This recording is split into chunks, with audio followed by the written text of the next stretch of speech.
né, Carlos Eduardo Mansur? Mas está atrás de mais reforços e hoje a apuração da Letícia Marques, que cobre o dia a dia do Flamengo, está lá em cima do caso Claudinho.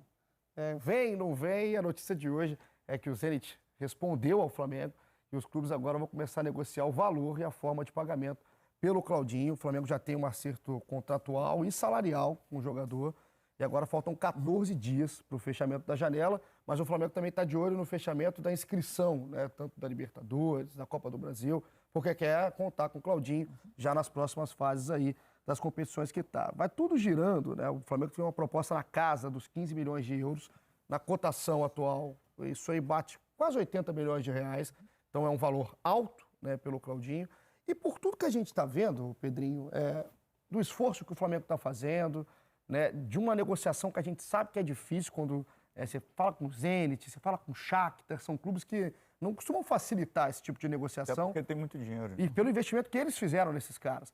Vale o esforço, né, de trazer o Claudinho? Esse valor é um valor dentro de um padrão, né, não só do Flamengo, mas para o futebol que o Claudinho pode trazer para cá? O Claudinho joga muito, né? A gente está falando de um Flamengo que se estruturou, a gente já falou há algum tempo sobre isso, para ter praticamente dois times de mesmo padrão, de diferença técnica para o titular e reserva bem pequena.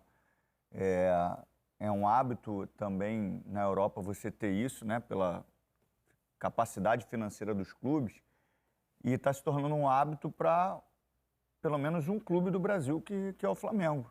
E a gente falou muito sobre isso, e se questionou muito no momento que o Pedro disputava uma posição com o Gabigol e que o Pedro teria que sair para buscar o espaço dele.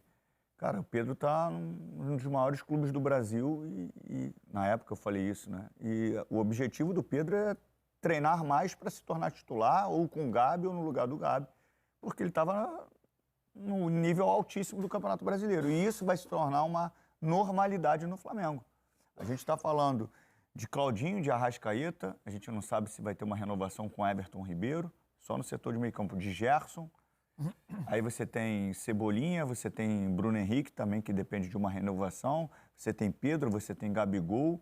Cara, é uma seleção. Então, assim, os jogadores vão ter que se habituar aqui de alto nível, que vão ficar no banco de reservas.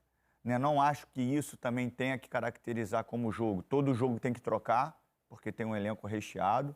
Eu gosto de padrão, né? Eu sou do cara que acha que o jogador que tem que ser poupado são jogadores de forma cirúrgica. Esse está necessitando de um descanso, não de forma coletiva.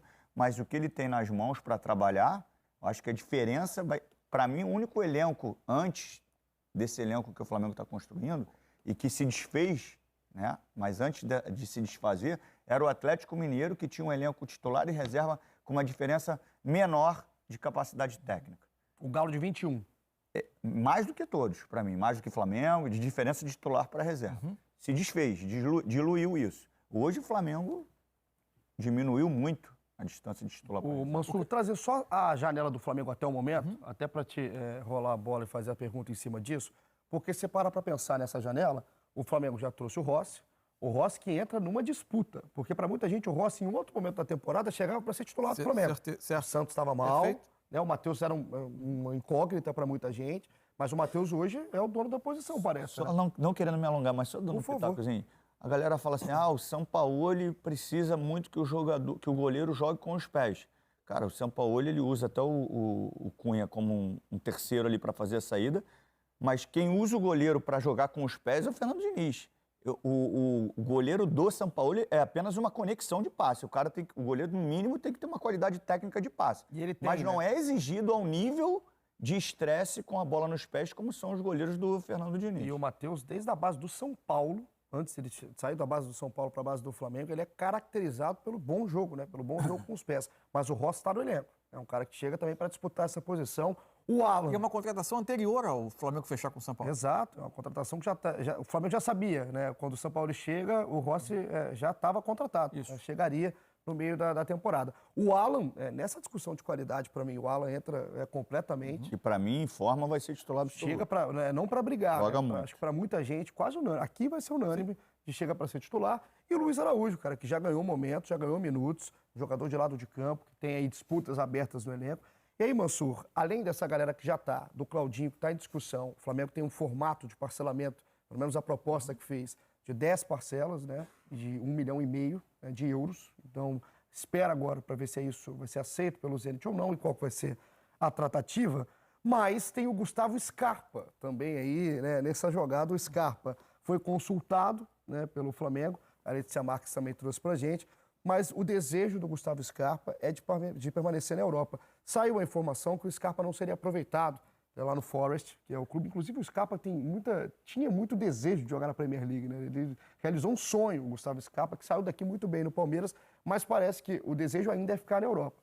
O que tem o Flamengo hoje? Né? Mapeando o mercado, dinheiro demais, igual o Pedrinho. É um time dos caras que a gente viu que já trouxe, o Claudinho chegando. Essa disputa, até como vestiário, porque se o Flamengo tem uma galera... Eu não sei se é só disputa de vestiário. Primeiro, assim, eu acho que a gente está diante de uma realidade que exibe bem esse momento do mercado, exibe bem um descolamento financeiro entre o Flamengo e os rivais do país. Todos, né?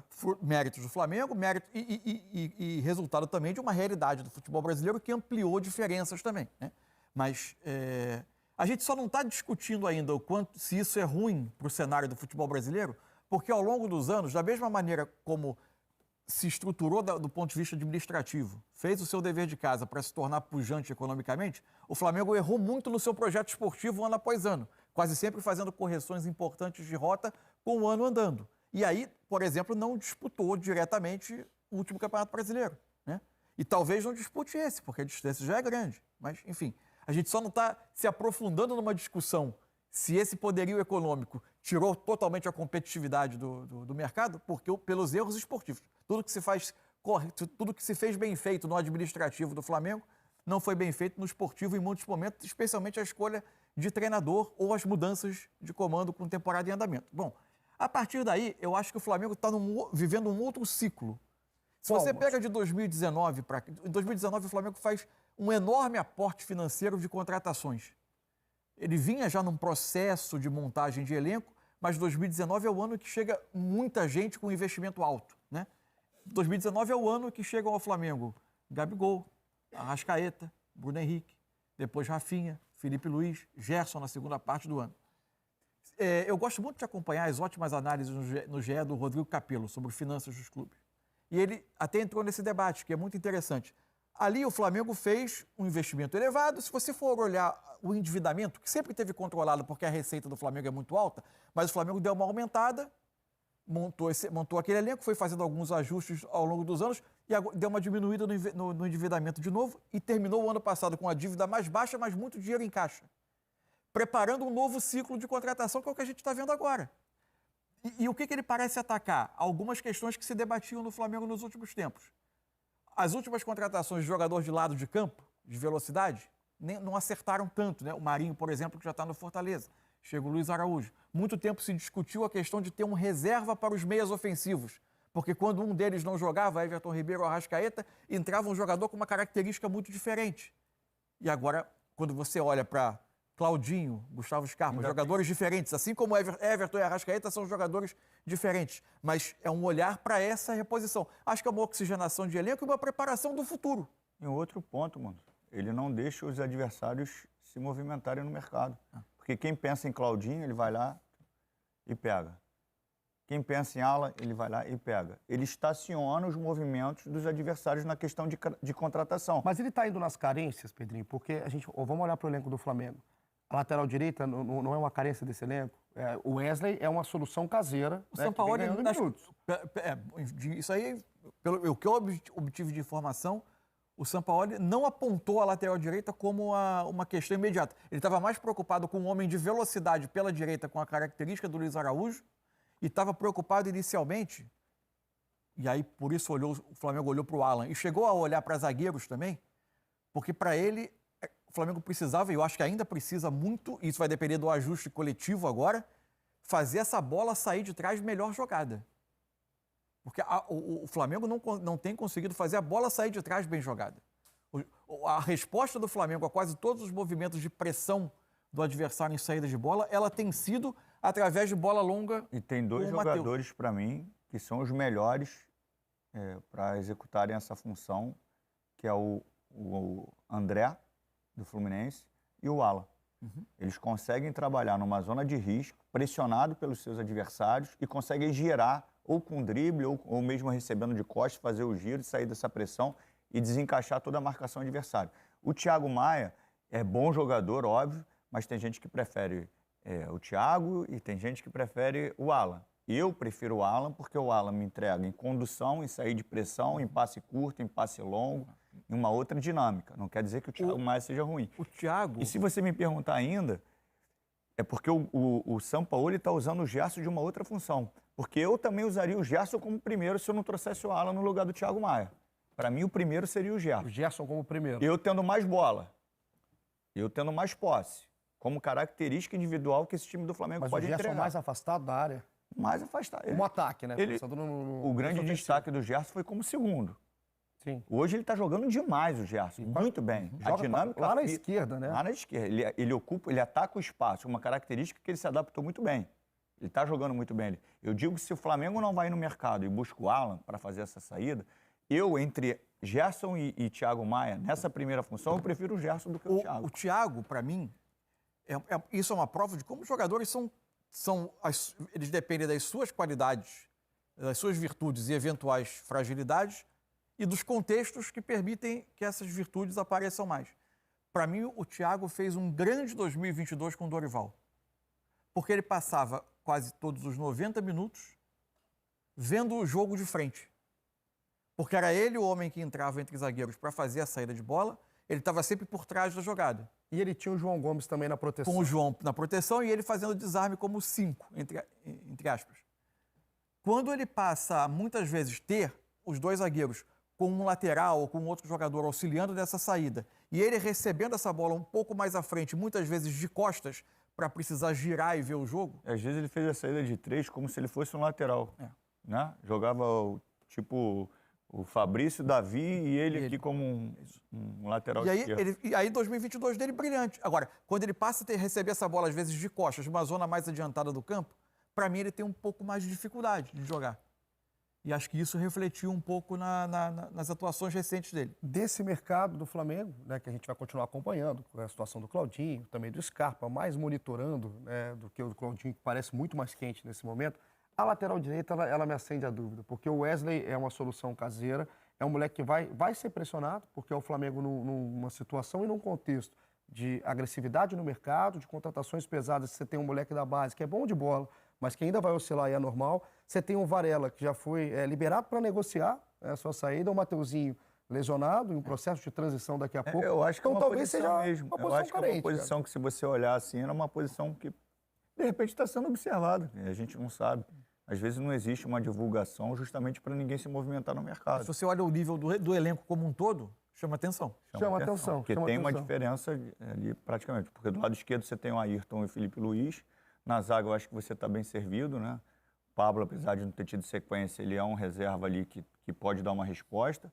Você tem o Davi, o Léo e o Fabrício. Então, assim, você tem ali uma resposta quando sai um ou outro. Na lateral direita, realmente, eu acho que é uma lacunazinha que pode estar... Rara, que virou rara para esse interrogação. elenco, né? Um elenco que está indo no mercado em quase em todas as posições. A gente vai continuar aqui acompanhando todo a novela, vai virar novela, pelo menos uma minissérie do Claudinho, Zenit, o Flamengo. E agora a gente vai para um outro clube hoje, que está em movimentação no mercado, tanto, né, no seu treinador. Trazendo mais um vídeo aqui no nosso canal, pessoal. E nesse vídeo aqui trazendo aí a semifinal da Copa do Brasil, na terça-feira que vem, no dia 25, teremos aí Corinthians e São Paulo na Neoquímica Arena, 9h30 da noite. Aí no dia 26, numa quarta-feira, 9h30, teremos Grêmio e Flamengo na Arena do Grêmio. Aí as partidas de volta no dia 16, 7h30 da noite, São Paulo e Corinthians aí no Morumbi. E aí também no dia 16, só que às 9h30, Flamengo e Grêmio, aí a partida no Maracanã. Então, 4 grandes equipes, né? Confronta aí o clássico paulista, Corinthians e São Paulo, e Grêmio e Flamengo, é o duelo aí novamente aí o Renato Gaúcho reencontrando o Flamengo, né? Então tem tudo aí para ser grandes partidas as semifinais da Copa do Brasil. Na minha opinião, Corinthians e São Paulo, para mim o São Paulo é favorito contra o Corinthians, e Grêmio e Flamengo, na minha opinião, um leve favoritismo para o Flamengo, mas vai depender muito do primeiro jogo, porque se o Grêmio tiver um bom resultado lá na Arena, aí pode chegar no Maracanã fechadinho aí e pode complicar as coisas para o rubro-negro. Gostou do vídeo? Deixa o seu like, se inscreva no canal, ativa o sininho das notificações. Forte abraço a todos e até o nosso próximo vídeo aqui no nosso canal.